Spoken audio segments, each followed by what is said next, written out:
So in part 1, we took a look at some allegations made by Twitch streamer CaitiBugzz accusing 10 million sub Minecraft YouTuber GeorgeNotFound of being inappropriate with her during a small late night gathering that happened at Dream's hotel room during VidCon. In part 2, we looked at GeorgeNotFound's response to the allegations, and now we have a brand new response from CaitiBugzz that she posts on Twitter with the caption, "For now, goodbye." The post starts out with her saying, "For now, this is what I have to say. He admitted to touching me, that I was drunk, that I verbally couldn't consent. In my mind, the conversation is over. He said silence does not equal consent, yet, 1, never got verbal confirmation from me, 2, chose to move to a sexual act on the couch where everyone was hanging out without asking. I don't know how those two facts coexist. How can I consent when there was no question? How can I consent when drunk? I prepared proof on the idea he wouldn't admit to it, that he would deny touching me or being there, but he admitted it, that I was drunk, and he touched me in front of everyone, that I never said yes, nor did he ask, and I'm still asked for a response, proof, explanations. Frankly, I think it's fucking insane. If you still need more after hearing him admit those two simple facts, then nothing I can say is going to change your mind, but here it is anyway. Addressing the stream. As for the iMessages he showed outside of Insta DMs, all proof was him showing a group chat he wasn't even in, showing messages from my friends, which isn't me. The only message showing a response from me was when he asked about the drinking game we played. That was after we played it the first night, the night where nothing happened. I liked the game and wanted to play it with other friends at the convention, so I asked for the name. Don't know how it's relevant to anything. Why I went back? Because my friends wanted to, and I went with them everywhere they went that trip. I would also like to clear up this all happened when I went back. Nothing happened the first night. Something I also did not admit at first because it's embarrassing, and I thought irrelevant, but the second night, another reason I was willing to go back was I heard of a different creator who was in the room I wanted to meet, but when I found out they had left an hour earlier, I was already in the Uber. I had forgotten this until looking back at the text where I said this to a friend the day after. Katie then shows the text that she was referencing, where she says, "But blank brought me and Ghosty back to Dream's room to see him. He said blank was there too with some other people. So I was excited because I always wanted to get to know blank. Blank left right before we showed up. So it's just Dream and George and then we show up anyway." And I'm like, fuck, okay. Drinking games, etc. Ghosty leaves to throw up. Then it's like 4 of us and we are all drunk. And it was honestly really weird because I was just drunk and too tired to comprehend what was happening. But we were up until 6:30 a.m. They were all fine like I said in my stream. I did have my age in my bio like it is to this day. The messages were nothing insane, just banter. Like I said, I admitted to messaging him after. I never hid the fact. I was still considering myself lucky for what happened to me. Even if I was uncomfortable and didn't ask for it, I was hating myself around now, thinking I was ungrateful. But as you can see, nothing insane or proof-worthy being said, just banter. She then shows the Instagram DMs which start out with George saying, "Hope you got lost." Then she responds, "I hope your elevator plummeted as soon as you stepped in it." George responds, "I'm so sorry for the bad news, but it didn't, and I made it back so easily and slept so well." She responds, "Try harder to die next time." George replies, "You better start being nice to me." And then she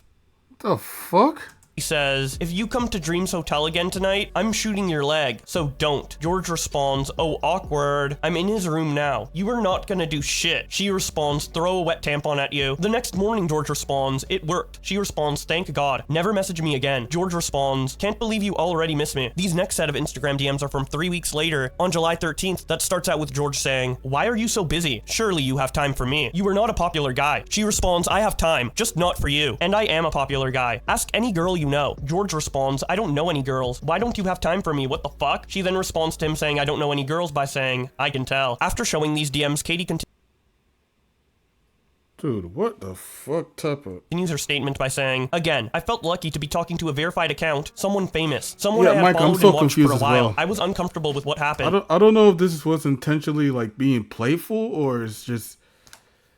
I don't know. But trying to swallow it and suck it up so I didn't have to acknowledge or accept it. Although our texting ended a month after, I can see why people find me at fault. But the thought process of someone who went through what I have is a very unique experience, which is why I understand why it seems stupid. Only so many people have been in it to understand. Again, like he said, at one point he asked for my snap. She then shows an Instagram DM from George on the 26th of June, where he says, "Are there good ones? Also, Instagram messaging is lame. What's your snap?" Katie continues her statement by saying, "But we did not Snapchat much at all, because I don't use Snapchat. I haven't since around middle school. The most that happened were a few pictures of him with a quesadilla that he sent me, and then I resorted back to DMs, which didn't last long. The time we all stopped interacting was around Paris TwitchCon. I walked him out to the elevator. Huh? We left at the same time? My room was on the other side of the floor, in the hotel. You had a hallway of rooms on one side, elevators connecting them, then the other hall. I was on the opposite side, therefore had to walk through the elevator room. I didn't walk him there. We both headed in that direction. I said, welp, bye, and that's when we did the whole elevator is broken bit. The unmentioned friend. There was a man who was there that I left out. He wasn't there for long. He left early, which is why I didn't mention him. I didn't even know his name. But here's a message from this guy. I've never spoken with him. This is simply a message he sent to someone who was in the room that night too. And it is all that he really adds to this situation. He left before anything really happened. They then show a text message from this person that says, I'm currently watching George, 26, cuddle with Katie, 18. Katie continues her statement with the next section titled, We cuddled. A lot of the touch was initiated by him, probably not realizing it. I mean, he was literally spooning me from my left as I faced Ghosty to my right. A lot of the cuddling he may have felt was personal, but was just me being drunk. Everyone on the couch was doing the same thing. All drunk, close together, but I get it. I was drunk. I didn't think cuddling automatically meant it was to turn sexual. I didn't know it was an invitation. I wasn't going to push him off in front of everyone. He took it a step further in front of everyone, all because he assumed things and assumed he had the right. As a shy person, I could not speak up in front of him and everyone else, let alone say yes. Even if you wanted to take a step forward sexually, why do it in the open? If you were cautious about consent, why not ask? That's usually the first step. And more important, why does everything have to be taken a step further? And I may reiterate that I was drunk. She could have moved. Yes. I got up and sat in the same spot, getting up to drink more, etc. Mentally, I believe in a room on a sofa with people on it, you just sit back where you were when you get up. Mentally, I was also drunk, and even if I were to move, that would be an obvious hit to his ego to him and everyone in the room. A bold move I didn't need to make. I could just deal with it till the night was over, and I didn't want someone I watched.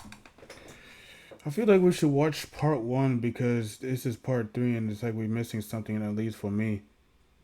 Yeah, I already watched part 1 and 2. It's on the Ty Slater channel. I already watched it. So if you want, you could just watch that. For a while, or with the large following to hate me for denying to even sit near them. I didn't want to embarrass him or myself. I know it's a I think they just said it. George is like 26, 27, and Katie is 18.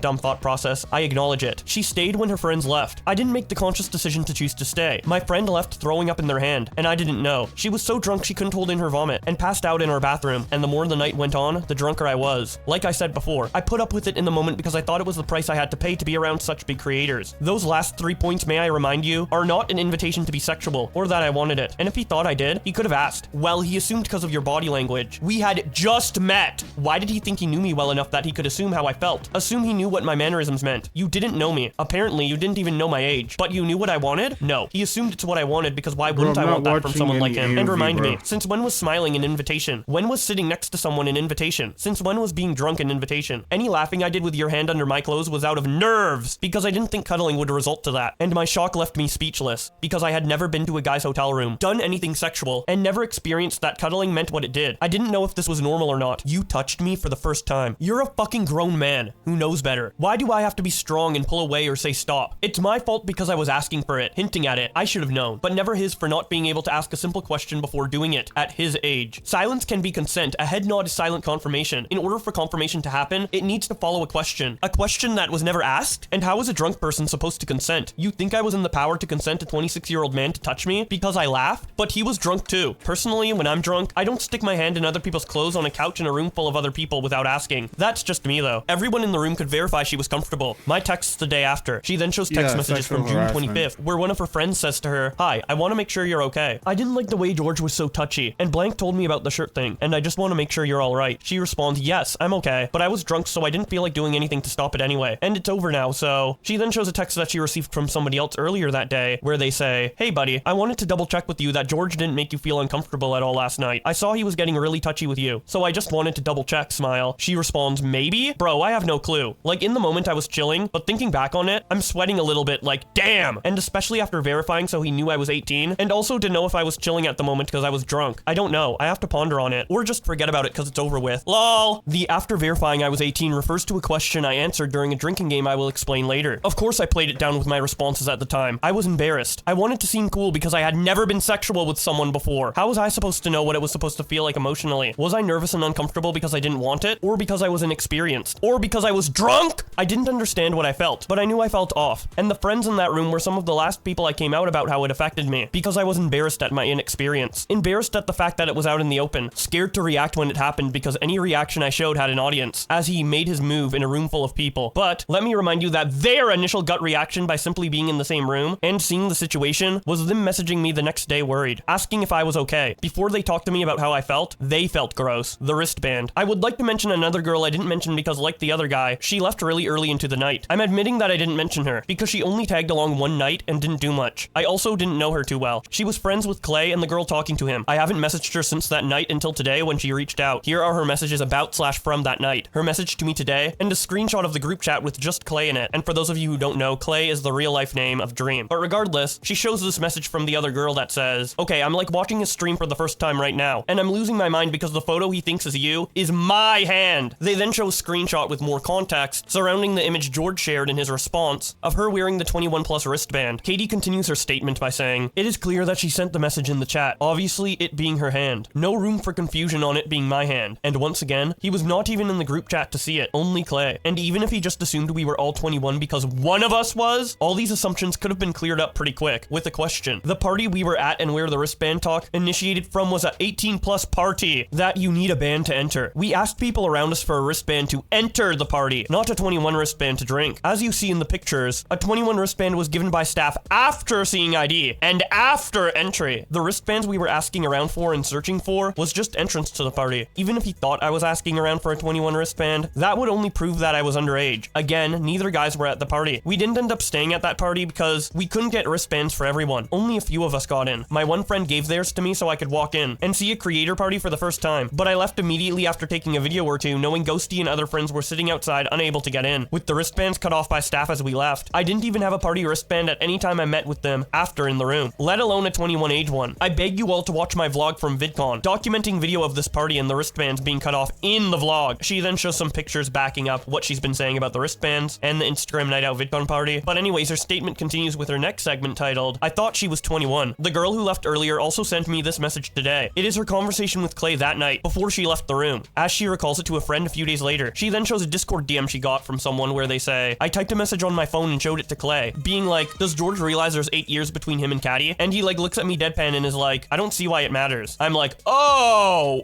okay. Katie continues her statement by saying, he was drunk, so I do not fault him for what he may have responded with, as maybe he wasn't thinking right, as I had not been able to while intoxicated. This is also her recalling, so it could be wrong or untruthful, but I don't believe she has reason to lie simply messaging a friend a few days later, especially when at the time of that text, and up until I became public about it, she didn't even know anything happened that night. She left before. That night, the game we were playing asked, who was the last to lose their virginity? This is when I said me, because I was 18 and still was a virgin. This is also when Clay chimed in to argue for his best friend, and say along the lines of, well, he lost his at 19. You weren't that old yet, so he technically would still drink. And he drank. I assume this meant he was listening, but maybe he wasn't. I remember this questions because of texts I sent, and because it's something I'll never forget. Yes, I know it's hard to remember a question like that, thinking back now, but that night he couldn't have forgotten it that quick. Remembering back to my answer just an hour/minutes prior before making a move didn't seem impossible. With him saying I didn't remember what happened that night, and nitpicking my story apart with his great drunk memory, I wonder how he couldn't remember the most important part of it all, aka me saying my age. I don't think he's dumb. I think even if he was talking to someone, especially in Instagram DMs, he would check for an age or at least see a bio. Someone who is so concerned about consent wouldn't be so naive. Someone with such a big platform wouldn't risk it, unless they knew they could pull the I didn't know card. Her friends influenced her because they hate us. I wonder why. Their hatred grew because of what happened to me. These situations always end in victim blame. If I didn't do this, she shouldn't have worn that. She shouldn't have been drinking. She was asking for it. We are embedded into a society to cover for assault. It's what we are built on. It's easy to say what I should have done looking from the outside, not being the one in the situation, in the moment. It's also easier to think of how I could have gotten out of the situation now that I'm not in it, and now that I'm sober and can make clear choices. I want the situation to circle back to the original point, to make aware the reality that many girls face in the fucking Katie was going at it, bro.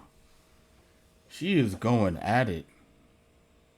Jesus Christ, she ain't holding back. this community, that many people are forced into silence. It's not petty drama, but real-life people that have been affected. I just don't want victims to feel they have to prove themselves to people to be believed, that they are only valid if they had proof. I believe you. My story was a bit different because it was on such a wide scale, with a big audience. Yes, I know I do not owe it. Victims don't owe anything to anyone, but with my unique situation, I had to give proof nonetheless considering the circumstances. I'll accept if people don't believe me. I've said all there is. I also want to note that those who make false allegations to deplatform someone or to seek attention are scum. You are the reason people choose to never come out with their stories. You are the reason there's distrust in coming forward about these situations. I hope you rot. I find it funny when people say victims do this for clout, because I can promise you anyone who had come forward about something like this knows the large sum of what you receive is endless hate, and it becomes what you are known for. It's the price you have to pay to speak up. I don't know, cause you were talking about this whole thing on your phone, like you're reading it from the script. I mean, shouldn't really expect anyone to say that you'd.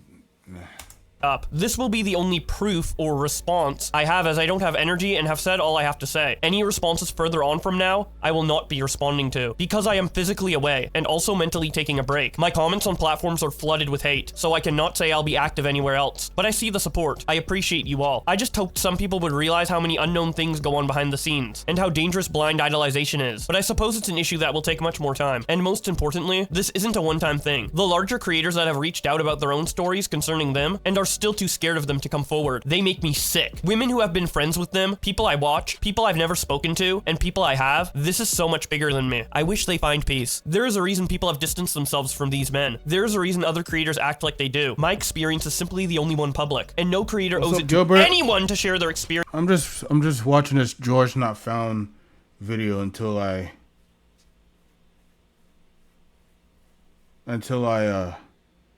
because I was like waiting for people to come through to speak about the new Sparking Zero shit. Niggas say I'm an anime hater, okay. Experiences with them. Just because I don't want to watch your video, that's crazy. I just wish it was more obvious seeing the people who distance themselves, and the people who still surround them to this day. I will be away for a week, and then I will stream a final statement. So once again, you can hear my voice and sincerity, and probably my final statement on it all. I want to continue my content, music, videos, and supporting you guys. I don't want to let this define me, or stop me simply because it happened to me. But there is a lot more to be said before I can make my peace, and I don't know how long I will take in returning to the internet once all has been said. I wish the best for you all, and healing. So that is it for Katie's response to George's response to her initial allegations. Omni reacts to all this on Twitter by saying, "Am I missing something if George himself confirmed he inappropriately touched her? What's left to discuss?" Corey responds to Omni by saying, "This, he was irresponsible as a content creator with a huge platform, and an adult in general. She was a visibly young, drunk teenager who he didn't know, that never clearly consented to anything. That's confirmed information. Now he is out here trying to question if clear consent is necessary." Disturbed Waffles responds to Omni by saying, "The new discussion is whether or not a drunk 18-year-old can consent without explicitly saying so. To which the answer is obviously no, they cannot. And touching them in a sexual manner without said consent is sexual assault." Lola responds to CaitiBugzz post by saying, "Take care and stay safe, Katie. You are incredibly strong. Sending love." Chloe says, "I don't understand how you were messaging the dude almost every day, but claim to have PTSD from seeing his face, name, or anything about him, lol." Joan replies to Chloe by saying, "Have you not read anything of what she said? She messaged back because she still didn't process what happened to her. She was still—" The crazy part about the situation is that Twitter is legit gaslit her into believing she was touched, meaning she literally too far gone.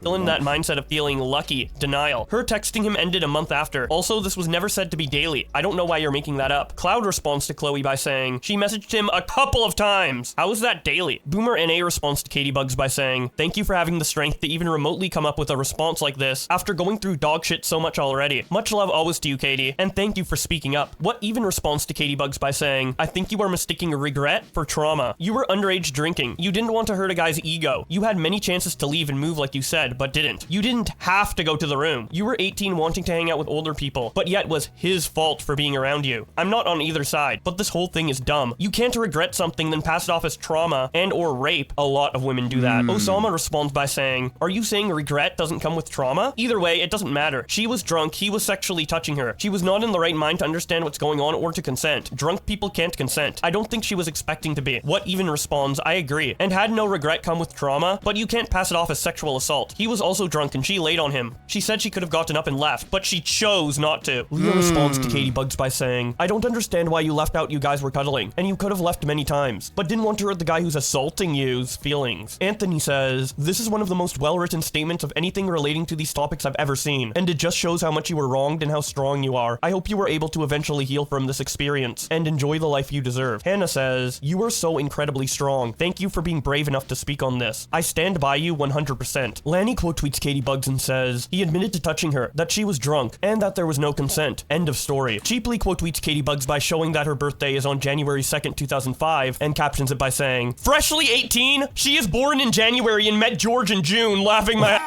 Oh god. ass off. Avia quote tweets CaitiBugzz and says, Dream saying I don't see why that matters when someone pointed out their age difference at the hotel room is actually sickening. Roach quote tweets CaitiBugzz and says, this is exactly why she was scared, because of course coming out about a huge content creator like George would warrant harassment from his fans. How stupid are you to tell a victim that what she felt is invalid? Maury responds to CaitiBugz's statement by saying, he admitted to everything and she still had That guy with a smiley face may be cooking.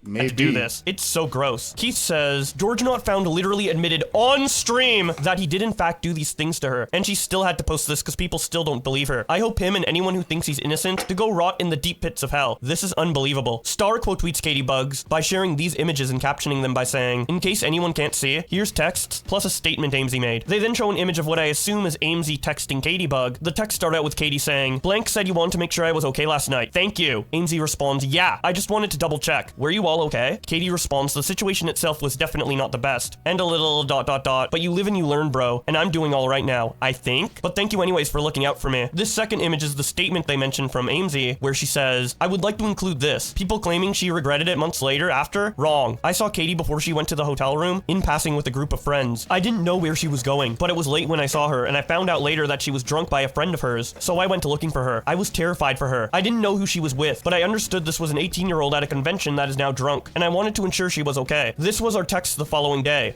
which I already showed. It was the first image they showed, not the second. Probably should have reversed the order they posted these, but regardless, Amesy continues by saying, I didn't learn what happened that night until recently, and I've never heard my heart break faster. Please listen to Katie. Thank you. Amesy then Facts.